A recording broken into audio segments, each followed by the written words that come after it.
하나님 말씀은 사무엘상 19장 8절에서 12절까지입니다. 사무엘상 19장 8절에서 12절까지 같이 한 목소리로 함께 읽겠습니다. 전쟁이 다시 있으므로 다윗이 나가서 블레셋 사람들과 싸워 그들을 크게 쳐 죽이매 그들이 그 앞에서 도망하니라. 사울이 손에 단창을 가지고 그의 집에 앉았을 때에 여호와께서 부리시는 악령이 사울에게 접하였으므로 다윗이 손으로 수금을 탈 때에 사울이 단창으로 다윗을 벽에 박으려고 하였으나 그는 사울의 앞을 피하고 사울의 창은 벽에 박힌지라. 다윗이 그 밤에 도피하매 사울이 전령들을 다윗의 집에 보내어 그를 지키다가 아침에 그를 죽이게 하려 한지라. 다윗의 아내 미갈이 다윗에게 말하여 이르되 당신이 이 밤에 당신의 생명을 구하지 아니하면 내일에는 죽임을 당하리라 하고. 12절 미갈이 다윗을 창에서 달아내림에 그가 피하여 도망하니라. 아멘.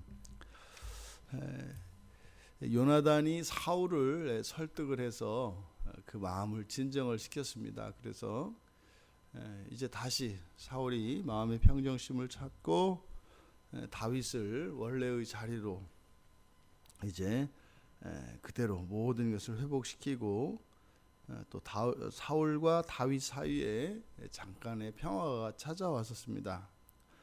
그런데 전쟁이 다시 있으므로 이 블레셋과 전투가 또다시 벌어졌습니다. 이거는 분명히 이스라엘의 재난이고 국가적인 재난이고 그건 사울에게도 근심거리가 아닐 수 없습니다. 그러니 이제 다윗이 블레셋을 맞아 전쟁을 치릅니다. 가서 크게 승리를 거두었고 블레셋은 달아났습니다. 이게 또 이제 문제가 됩니다. 그게 지금 다윗이 전쟁에서 이겨서 이스라엘을 지켜내고 또 왕인 사울에게 충성을 하였든 뭐였든지 그게 지금 사울에게는 중요하지 않습니다. 왜냐하면 또 다시 다윗의 명성이 커졌기 때문입니다. 이제 다시 사울의 마음에 평화가 깨어지고 다시 그 다윗에 대한 그 미움과 시기심 또 자신의 미래에 대한 두려움, 이런 불안감, 이런 것들이 사울의 마음에 임합니다. 그러니까 요나단이 달래기 전, 요나단이 그렇게 다윗의 구명운동을 펼쳐서 다윗에 대한 그러한 마음이 잘못된 것을 깨닫고 이제 다시 평화로웠던 그의 마음이 깨어지자 오히려 또 이전보다 더 큰 그런 마음에 그 다윗에 대한 살의가 더욱 커진 것을 발견하게 됩니다. 그래서 갑작스럽게 9절에서 사울이 손에 단창을 가지고 있다 이렇게 얘기합니다. 그러니까 이 8절의 다윗의 승리와 9절에 사울이 손에 단창을 든 이 사건은 바로 그 전쟁의 승리로 인한 다윗의 명성이 높아지는 것, 그거에 대한 사울의 시기심, 이게 이제 그 막간에 녹아 있는 것이죠. 그래서 그 단창을 가지고 집에 있는데 다시 여호와께서 부리시는 악령이 사울에게 임했습니다. 그러니까 똑같이 또 그 악령을 다스리기 위해서 다윗이 수금을 탄 거죠. 그랬는데 전혀 그것이 아무런 효과가 없었습니다. 이 앞에 18장에서 있었던 그 사건과 동일한 사건의 반복입니다. 그런데 여기 보면 18장 10절에서는 그때 하나님께, 그러니까 여호와께 부리시는 악령 이렇게 되지 않고 여기서는 하나님께 있습니다. 이게 보면은 거기는 이제 엘로힘, 루아흐 엘로힘 이렇게 돼 있거든요.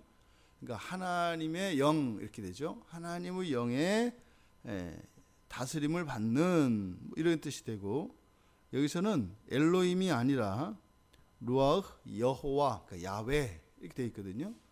그러니까 여호와의, 우리말로 번역하자면 여호와께서 부리시는, 그러니까 지금 루아흐 엘로힘과 루아흐 야훼 사이에는 큰 차이가 있습니다.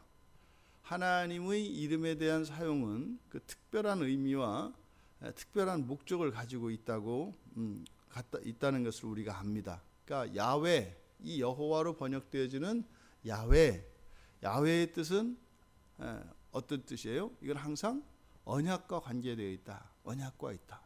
그 구속에 언약과 관계된 이름이 야훼, 여호와라고 하는 이름이다.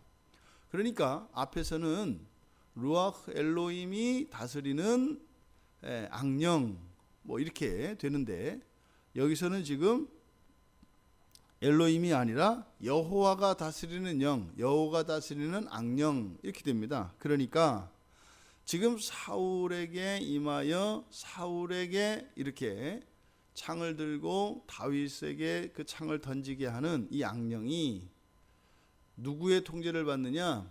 언약의 하나님, 바로 구속사를 이끌어 가시는 그 여호와 하나님의 뜻이다라고 하는 것을 여기서 사무엘이 나타내고 있는 겁니다. 그러니까 단지 귀신에 들려서 이게 하나님의 뜻에 거슬러서 하는 행동이 아니라, 하는 행동은 귀신에 들려서 이 악령에 들려서 하는 일인 것은 틀림이 없는데, 그 일에 되어지는 것은 뭐다 이 말이에요? 하나님의 뜻이다 이 말입니다. 그러니까 지금 사울로 하여금 이렇게 미칠 행동을 하게 하는 이것이, 지금 하나님께서 오히려 이 사울이 하는 이런 행동들이 죄된 것이고 하나님의 구속사를 거스르는 것이다 라고 하는 것을 보여주시기 위한 것이다 이 말이죠. 그러니까 사울이 다윗에게 전쟁에서 지금 승리하고 돌아온 그 다윗, 더구나 자신에게 악령이 들려있는 자신을 위해서 그것을 치료하려고 수금을 타고 있는 다윗에게 해코지할 일이 없는 거죠. 그런데 그에게 아무 연고도 없이 그렇게 해코지하는 그 행동을 통해서 사울이 가지고 있는 그 마음과 그 생각이 하나님을, 여호와 하나님의 그 구속하시는 그 뜻에 전적으로 반하는 것이며 대항하는 것이다 라고 하는 것을 보여주고 있다는 겁니다. 그러니까 예전보다 이 사울의 행동에 대해서 사무엘이 더 혹독하게 비난하고 있는 것입니다. 잘못됐다는 거죠. 이런 행동은 하나님을 적극적으로 거스르는 것이라는 거죠. 다행히 사울이 던진 창을 다윗이 잘 피했습니다. 그래서 그 자리에서 일어나서 이제 도망을 하는데, 이제 사울은 그렇게 달아난 다윗을 끝까지 찾아가서 죽이도록 부하들을 보냅니다. 부하들을 보냈는데 다윗의 집에 보내어서 기다렸다가 아침이 되어서 이제 마음을 놓고 이제 아침에 되었을 때 아침에 다윗을 죽여라. 그런데 성경에 보면은 사울의 딸이고 다윗의 아내인 미갈이 그 내용을 알고 있는 것을 우리가 볼 수 있습니다. 지금 미갈이 다윗에게 밤에 당신의 생명을 구하지 않으면 내일에는 죽임을 당하리라 이렇게 하며 미갈이 다윗을 창에 달아서 내려서 피하여 피신시켰다는 겁니다. 지금 집에 있었던 미갈이 이 사실을 어떻게 알았겠습니까? 그러니까 이것은 이미 앞에서 미갈을 이용해서 사울이 다윗을 죽이려고 그때 궁중회의를 열어서 의논하였던 그때 나왔던 그런 여러 가지 계략 중에 하나였었던 것 같습니다. 그러니까 미갈이 그 사실을 알고 있었습니다. 그래서 그 밤사이에 미갈이 다윗을 피신시킨 것이죠. 이때 다윗이 창에서 줄을 매달고 창을 타고 내려가서 야음을 틈타 달아날 때, 그때의 이 절박한 마음, 지금 사울이 보낸 그 부하들이 집을 에워싸고 자신을 죽이려고 무기를 들고 무장한 채 와 있어요. 그런데 아내가 이야기를 해줘서 그 창문에 줄 하나 내리고 마치 여리고성의 정탐꾼과 같이 그 창문 밑으로 달아나면서 이제 또 사실은 언제 어떻게 될지 모르는 그런 상황이죠. 그래서 자신의 그런 절박한 그 상황에서 하나님께 구원을 간절히 노래했던 시가 바로 시편 59편입니다. 그 시편 59편이 이때 다윗이 달아나면서 자신의 이런 딱한 처지, 이런 절박한 상황에서 하나님께, 여호와 하나님께 구원을 노래하는 시입니다. 그런데 시편 59편에 중간에 반복되는 구절이 있습니다. 그러니까 그들을 6절과 14절에 보면 그들을 개처럼 울며 성으로 두루 다니게 하소서. 그러면서 이 시의 끝을 나의 힘이여 내가 주께 찬송하오리니 하나님은 나의 하나님이시며 나를 긍휼히 여기시는 하나님이심이니이다. 이렇게 이 노래를 끝냅니다. 노래의 내용은 그거죠. 자신을 죽이려고 하는 그 사울과 사울의 부하들의 부당함을 이야기하고, 하지만 그들의 그런 시도가 헛된 것이 될 수 있도록 여호와 하나님께 구원을 탄원하고, 그러함에도 불구하고 도저히 빠져나갈 수 없는 것 같고 집요할 정도로 계속되어지는 이 사울의 이 계략과 이 죽음에서 벗어날 수 있을 것이라고 하는 확고한 믿음을 노래합니다. 우리가 고난 중에 처했다면 지금 다윗과 같이 끊임없이 자기의 목숨을 노리고 자신을 죽이려고 하는 왕, 그 왕의 그 마음을 도저히 바꿀 수 없을 것 같은 이 상황, 실제로 왕이 누군가를 죽이기로 했다면 그 목숨은 죽은 목숨 아니겠습니까? 우리가 생각하는 것처럼 다윗은 주인공이니까, 다윗은 예수님의 예표하는 인물이니까 반드시 살아남을 것이다. 그런데 다윗에게는 그렇지 않죠. 당장 정말 한 치 앞도 자신의 생명을 장담할 수 없는 상황이죠. 그런 고난 속에서도, 그런 위험 속에서도 다윗은 여호와 하나님의 구원만 바라며 그렇게 숱한 역경과 고난을 이겨냈습니다.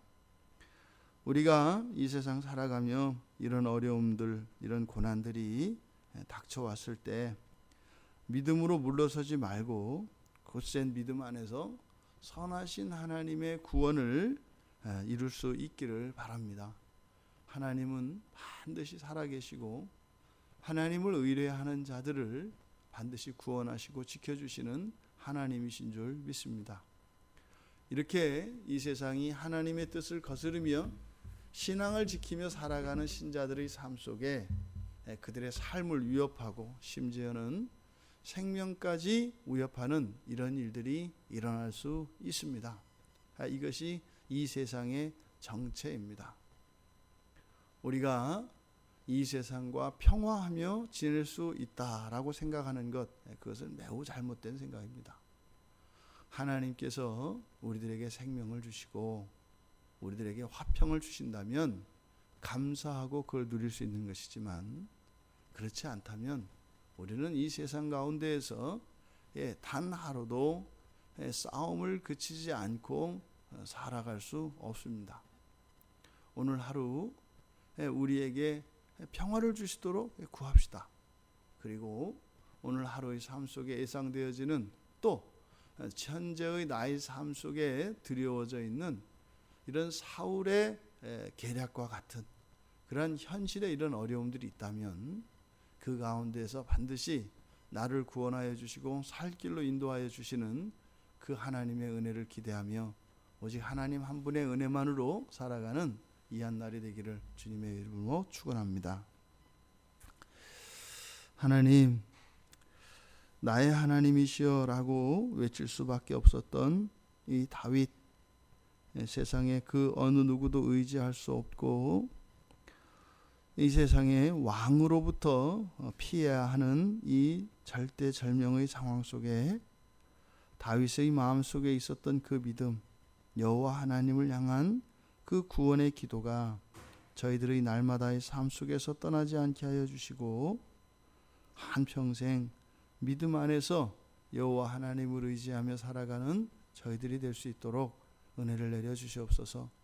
환경에 어떠함이 저희들의 평화가 있는 것이 아니라 여호와의 여호와 되심이 저희들의 삶의 행복이요 평안인 것을 잊지 않게 하여 주셔서 하나님이 아닌 다른 것에서 평화를 추구하며 우리의 삶의 자유를 추구하는 그러한 일들이 일어나지 않도록 한 분 하나님만을 섬기며 그 믿음 안에 살아가게 하옵소서. 감사하며 예수님의 이름으로 기도드리옵나이다. 아멘.